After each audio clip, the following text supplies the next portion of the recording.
Hello guys, welcome back to channel Kurighar blogs. আবার চলে এসেছি একটা নতুন গল্পের সাথে। আজকে আমি রেডি, বরমশা রেডি। আমি রেডি হওয়ার পর বরমশা আমার মাথা ছেড়ে দিচ্ছে, প্রায়ই দেয়।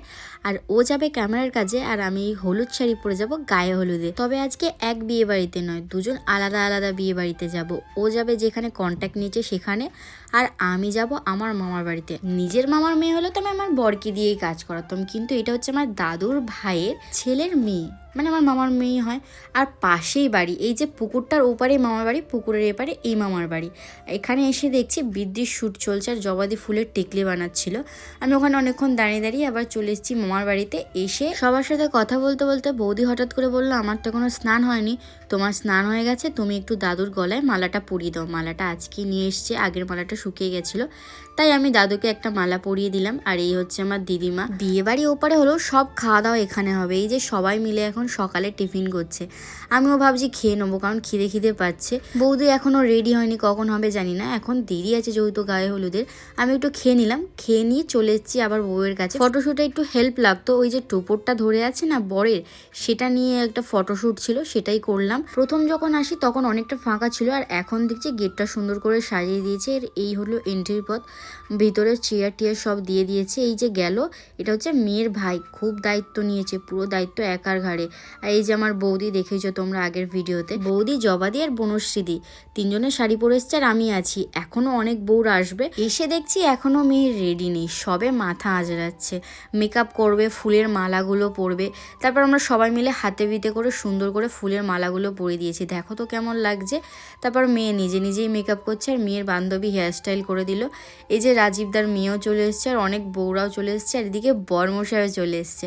বরমশাইয়ের ওখানে হলুদের কাজটা তাড়াতাড়ি হয়ে গেছে, তাই জন্য এখানে চলে এসছে। এখানের গায়ে হলুদটা একটু দেরি করেই হচ্ছে, আর যেহেতু তাড়াতাড়ি চলে এসছে, ক্যামেরাও সাথে আছে, আমরা সবাই মিলে বললাম আমাদের কিছু ফটো তুলে দিতে হবে। সবাই কিছু কিছু ফটো তুলে দিয়েছে, সবার সিঙ্গেল করে তুলে দিয়েছে, গ্রুপ ফটো তুলেছে। আর আমার ফটোটা দেখো তো কেমন হয়েছে, সুন্দর না? আমার তো দারুণ লেগেছে। বোনকে এত সুন্দর লাগছিল, সবাই তো ফটো তুলছিল, আমি বললাম বরমশাইকে কটা সুন্দর সুন্দর ফটো তুলে দিতে। বরমশাই ফটো তুলে দিয়ে চলে গেছে। এই যে সবাই একজোট হলো অবশেষে, এবার গায়ে হলুদটা হবে। তার আগে অনেক কিছু নিয়ম কানুন আছে, আমি যদিও কোনো নিয়ম কানুন ঠিকঠাক মতো জানি না। প্রথমেই দেখলাম মেয়েকে ঘাটের ধারে নিয়ে এসে হলুদ মাখানো শুরু করে দিয়েছে। বেশি হলুদ দেয়নি, মেকআপ ভালো করে হবে না সেই জন্য। একটা করে ফোঁটা দিয়েছে, তারপরে সবাই যে যার মতো হলুদ মাখানি শুরু করে দিয়েছে। সবাই যে হলুদ মাখানির সময় এত আনন্দ করে, আমার দারুণ লাগে। আর আমি এই জিনিসগুলো মিস করে গেছি, কিন্তু কি আর করা যাবে, উপায় ছিল না। এখানে একটা পুচকে মেয়ে আমার গালে হলুদ ভর্তি করে দিয়েছে, যা ভালো লাগছিল হলুদ গালে। তারপরে স্নান করালো। এই পুকুরটা যা নোংরা, জল ডুব দিয়ে পুরো শাড়িতে কাদা ভর্তি হয়ে গেছে। তারপরে মেয়েকে ওপরে তুলে বালতি বালতি জল দিয়ে স্নান করাচ্ছে ভালো করে। এত গায়ে কাদা ছিল, 2 বালতি জল ঢালতে হয়েছে। তারপরে তো মেয়ে ঠান্ডায় ঠকঠক করে কাঁপছে। গরমকালে ঠান্ডা, তাহলে ঠান্ডাকাল হলে কীরকম হতো। স্নানের পরে এই যে এতক্ষণ ধরে দাঁড় করিয়ে রেখে বরণ করছে, এটা দিয়ে ওটা দিয়ে সেটা দিয়ে। এদিকে তার মধ্যে বরমশাই দেখছি এসে হাজির, স্নান টান করে বাবু চলে এসছে। এখানে খাওয়া দাওয়া করবে তো দুপুরবেলা। পাশে দাঁড়িয়ে আমাকে ফটোগুলো দেখাচ্ছে, আমি তো ফটোগুলো দেখে অবাক। এত সুন্দর ফটো এসেছে আমাদের সবার, single photo plus group photo, দারুণ এসছে। সামনে থেকে এত ভালো লাগছিল বলে মনে হয় না। তারপরে সবাইকে একসাথে দাঁড় করিয়ে একটা গ্রুপ ফটো তুললো ক্যামেরাম্যান। এদিকে দেখছি ভাইও এসেছে, এদিকে বউয়ের বসার চেয়ারও এসে গেছে। এক এক করে আসছে, একসাথে তো সব হয় না। দুটো তো প্রায় বাজতে যায়, আর সবাই খাবার এখানে চলে এসছে। কখন খাবার দেবে আমরা জানি না।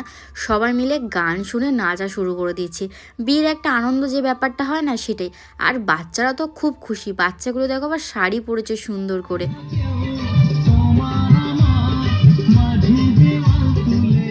ঠিক সময় ক্যামেরাম্যান আমার বর্মশা ছিল, সেই জন্য ক্যামেরার দিকেই বলছিলাম কেউ পারবে না আমার আর বর্মশাইয়ের মাঝখানে দেওয়াল তুলে দিতে। তারপরে আমরা সবাই মিলে খেতে বসে পড়েছি। ক্যামেরাম্যানের দেখছি খাওয়া দাওয়া হয়ে গেছে, আর এদিকে সবাই বসেছে, অথচ খাবার দেওয়ার লোক নেই। মোটামুটি ভাত নিয়ে আমি সবার ভাতটা নিয়ে নিয়েছি। বর্মশাইকে বললাম খেয়ে নিতে, অনেকক্ষণ আগে কাজ থেকে এসছে তো, আবার কাজে বেরিয়ে যাবে তাড়াতাড়ি খেয়ে। কিন্তু এখানে কেউ খাবার দেওয়ার লোক ছিল না, সেই জন্য বর্মশাই আবার সবাইকে খাবার দাওয়াত দিল। প্রথমে আমি খেয়ে তারপর বর্মশাইকে খাইয়ে, বর্মশাই রাজীবদার মাকে নিয়ে রাজীবদার বাড়িতে গিয়েছে ছেড়ে দেওয়ার জন্য, আর আমি হেঁটে হেঁটে বাড়ি চলে এসেছি। আর বরমশাই আবার ক্যামেরার কাছে চলে গেছে, আমি ঘুম পড়ে গেছিলাম। এখন আমি এই শাড়িটা পরবো আর আমার সব সাজার জিনিস রেডি। ঘুম থেকে উঠে চোখ মুখের অবস্থা খুবই খারাপ। এই যে 6টা বাজতে যায়, 6:30 থেকে বিয়ের লগ্ন, তার মধ্যে আশা করি রেডি হয়ে যাব। শাড়ি পরে নিয়েছি, মেকআপ করে নিয়েছি, শুধু লিপস্টিকটা পরবো। আর দীপিকা তো চুল বেঁধে দিয়েছে সুন্দর করে। দেখো কেমন লাগছে আমাকে অবশ্যই কিন্তু কমেন্ট করো। বান্ধবী সাজিয়ে দিয়েছে, আমি একা একা এইভাবে শাড়িও পরতে পারতাম না, চুল তো বাঁধতেই পারি না একদম। তো দেরি করবো না, তাড়াতাড়ি বিয়ে বাড়ির দিকে যাব। বরমশাই তো আর আসবে না, যদি রাতে সম্ভব হয় হয়তো আসবে। আমি ভাইকে নিয়ে চলে এসেছি বিয়ে বাড়িতে। খুব সুন্দর করে দেখছি রাস্তায় আলো দিয়েছে। এখানে এসে দেখি বিয়ে বাড়ি পুরো ফাঁকা। মেয়ের বাড়ির কটা লোকজন, বাকি সব ছেলের বাড়ি। যেহেতু বরযাত্রী এসছে, বিয়ে তাড়াতাড়ি হবে, যত বরযাত্রীর লোকজন তারাই আছে। মেয়ের বাড়ির যে আশেপাশের লোকজন কেউ এখন এসে পৌঁছায়নি। আমি তাড়াতাড়ি করে চলে এসেছি। এখন গিফটটা নিয়ে দেখি কার হাতে দিই। এখানে গিয়ে তো মামিকে দেখতে পাচ্ছি না, বউয়ের হাতে গিফটটা দিয়ে দিয়েছি। তারপর দেখছি সবাই সুন্দর করে সেজেছে আর ফটোও তুলছে। ক্যামেরাম্যান বললো আমাকে ফটো তোলার জন্য দাঁড়াতে, আমরা একটা ফটো তুলে নিলাম। পরে সুযোগ পাই কি না পাই। এরপরে শুরু হয়ে গেল কলাপুকুরে বউকে স্নান করানো। এখানে 4টে কলা পাতা চারদিক দিয়ে এক জায়গায় জুড়েছে, এটাই কলাপুকুরটা কলা বউ বলে। যাই হোক হবে একটা। এখানে সুতো দিয়ে কিছু একটা বাঁধে, তারপরে বরণ টরণ করে জল টল দেয়, এটাকে কলাপুকুরে স্নান করানো বলে। এদিকে দেখছি বর এসে বসে পড়েছে বিয়েতে। আমি নিজেই তো বরের মুখ ঠিক করে দেখতে পাচ্ছি না, তোমাদের কি করে দেখাই। এখন বিয়ে চলুক, আবার একটু পরে ঘুরে আসবো, কারণ খুব জোর খিদে পেয়ে গেছে। প্রথমে এসে ভেবেছিলাম ফুচকা খাবো, কিন্তু না, আগে পকোড়া খাবো। এসে দেখছি পকোড়ার এখানে পকোড়া নেই, পকোড়া সব হাপিস হয়ে গেছে। তারপর ভিতরে দেখছি জবাদি মিঠুনদা বসে আছে, ওদের দুটো ফটো তুলে দিলাম, আমি দুটো ফটো তুললাম। তারপর অনেক বলে বলে পকোড়া এলো, পকোড়া আসতেই নিয়ে নিয়েছি। এই পকোড়াটা খেতে আমার যা ভালো লাগে। পকোড়া খাওয়ার পরে ফুচকা খেলাম, ভেবেছিলাম ফুচকা খাবো না, কিন্তু ওই লোভ সামলাতে পারছি না। বাঙালি হয়ে ফুচকা না খেলে মানে কিছু একটা মিস করে যাও না। আগের বিয়ে বাড়িতে ফুচকা খেতে পারিনি, তাই এখানে দুটো ফুচকা খেয়ে নিয়েছি, বেশি খাইনি, দুটোই খেয়েছি। তারপরে আবার চলে এসেছি বিয়ের এখানে। এসে দেখছি এইবারে 7 পাকে ঘোরা, শুভদৃষ্টি, মালাবদল এইগুলো হবে। তার আগে বরকে বরণ করা হচ্ছে। সেই 5 জন বরণ করতে করতে বরকে ধাক্কা দেয়, এই সময়টাই ধাক্কা দেয়। আর বরের পিছনে দেখো 3-4 জন ধরে রয়েছে যাতে বর পড়ে না যায়। আর ধাক্কা তো আমার নিজের মামি দিচ্ছিল, এই যে শাঁখ বাজাতে বাজাতে যাচ্ছে, মামি যা ধাক্কা দিচ্ছিল, বর পড়ে যেতে বাধ্য। ওখানে বিয়ে চলছে আর আমি সবাইকে নিয়ে ভিডিও করছি। এদিকে ভাই রয়েছে, সবাই দেখছে, এই মজাটা নিচ্ছে। আর এই হচ্ছে রাজীবদার মেয়ে, এত গোলুমুলু, এত কিউট না, আমার খুব মিষ্টি লাগে। এরপরে শুরু হয়ে গেছে 7 পাকে ঘোরা। আমাদের এখানে এরকমভাবেই বিয়ে হয়। এইভাবে 7 পাক ঘোরার পরেই শুভদৃষ্টিটা হয়। আর দেখো শুভদৃষ্টির সময় মেয়ে বর খুব খুশি। অ্যাকচুয়ালি এদের অনেক বছরের প্রেম, সেটা পূর্ণতা পেলে খুশি তো হবেই। তো আমি এইভাবে ভিডিও করছিলাম এত দূর থেকে জুম করে। এরপরে এই যে ফুলটা দুজনের নাকে শোকাবে, দুজনের হাতে 2টো করে ফুল আছে, তারপর এইভাবে ফেলে দেবে। এইরকমভাবে 3বার করতে হবে। তারপরে মালা বদল শুরু হয়ে গেছে। মালা বদলও কিন্তু 3বার হবে। মালা কিভাবে পরাবে প্রথমে সবাই কনফিউজ। আর এদিকে দ্বিতীয়বার মালা পরাতে গিয়ে তো মালা গলে গেছে। মেয়েটা আমাদের এত রোগা, তবে দেখতে কিন্তু বেশ সুন্দর। মালা বদল শেষ হতেই এই যে ওপরে তোলা শুরু হয়ে গেছে, কে বেশি হাইটে তুলতে পারে। ওপরে ছিল পাখা, এরা বলছে ওপরে তোলা যাবে না, বেশি তোলা যাবে না। মেয়ের রিয়াকশান দেখেছো, বেশি ভয় পেয়ে গেছে। তবে কে কার কথা শুনে, এই যে ওপরে একটু তুলে হয়নি, আরও কত ওপরে তুলেছে। এইভাবে মজা হচ্ছিল, কিন্তু খুব ওপরে পাখাটা লাস্টে বন্ধ করে দিতে হয়েছে। এরপরে বসে পড়েছে বিয়েতে। প্রথমেই হবে কন্যাদান, যত দান আছে এবারে সেই দানগুলো হবে। আমি দেখছি আমার মা এসেছে বিয়ে বাড়িতে। অ্যাকচুয়ালি আমার মা হুটহাট কোথাও যায় না, তবে কাছে বলে অনেকবার বলার পরে মা সেজে গুজে সুন্দর করে এসছে। আমার বদ্দিরাও এসছে, পারদিও এসছে, সবাই এসছে। আমি তো চুপচাপ এখানে বিয়েই দেখছি, দাবায় বসে আছি। এখান দিয়ে বিয়েটা দেখবো কিভাবে কীরকম হয়। তো এখানে ক্যামেরাম্যান দেখছি ছোটাছুটি করছে এক একটা পোজ নেওয়ার জন্য, কারণ এক একটা মুহূর্ত বললাম খুবই দামি, একটু এদিক ওদিক হয়ে গেলে মিস হয়ে যাবে। আমি ওপার থেকে এপারে চলে এসেছি যাতে বিয়েটা পুরো ভালোভাবে দেখতে পারি। অনেক মন্ত্রপাঠ হওয়ার পরে এইবারে সিঁদুরদানের পালা। এদিকে দেখছি দুজনে মণ্ডপে বসে গল্প করছে, সুন্দর সুন্দর কথা বলছে, এগুলো দেখতে বেশ ভালো লাগে। আর সিঁদুরদানের সময় যা ঝামেলা, ক্যামেরাম্যান বলছে এদিকে তাকাও, বামন মশাই বলছে ওদিকে তাকাও, বরই কনফিউজ হয়ে গেছিলো কি করবে। যাই হোক সুসম্পূর্ণভাবে সিঁদুরদানটা হয়েছে। আর এরা ফটো তোলার জন্য ব্যস্ত হচ্ছে, দেখো শুধু রিয়াকশনটা। আমি হাসবো না কি করব।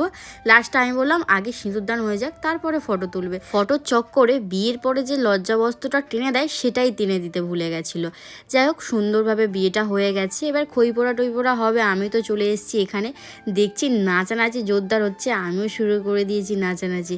নাগিন নাগিন গানটা চলছিল, সেই জন্য সবাই নাগিনের মতো হয়েছিল। আর এই যে জবাদির হাত ধরে নাচছে, এটা হচ্ছে মামা।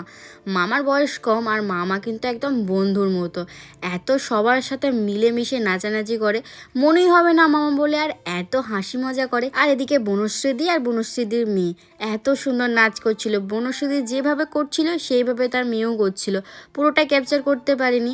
আর আমার একটুখানি নেচেই শরীরটা খারাপ হয়ে গেছে, ঘেমে গেছিলো কপালের সাইডগুলো, আর ঠান্ডা লেগে গেছে। কে আমায় রক্ষা করে, একটু ঠান্ডাতেই ঠান্ডা লেগে যাচ্ছে।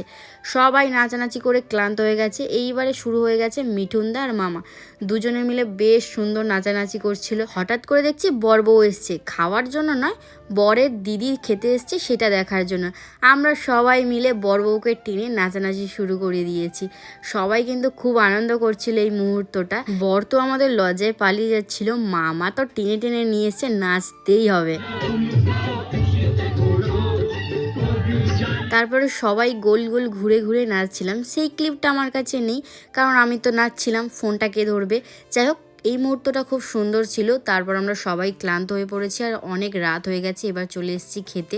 আর আমি তো পুরো ঘেমে চান, শরীরটাও খারাপ হয়ে গেছে, আমি বেশি নাচানাচি করতে পারিনি। অনেক অপেক্ষার পর আমাদের খাবার চলে এসছে। এই যে প্রথমেই নানের পরে চানা দিয়ে নানটা পুরো খেতে পারিনি, হাফ খেয়েছি। আমি, বৌদি আর দাদা এদিকে বসেছি, মামিরা আর একদিকে বসেছে। বরমশাই আসার কথা ছিল, অনেকক্ষণ অপেক্ষা করেছি।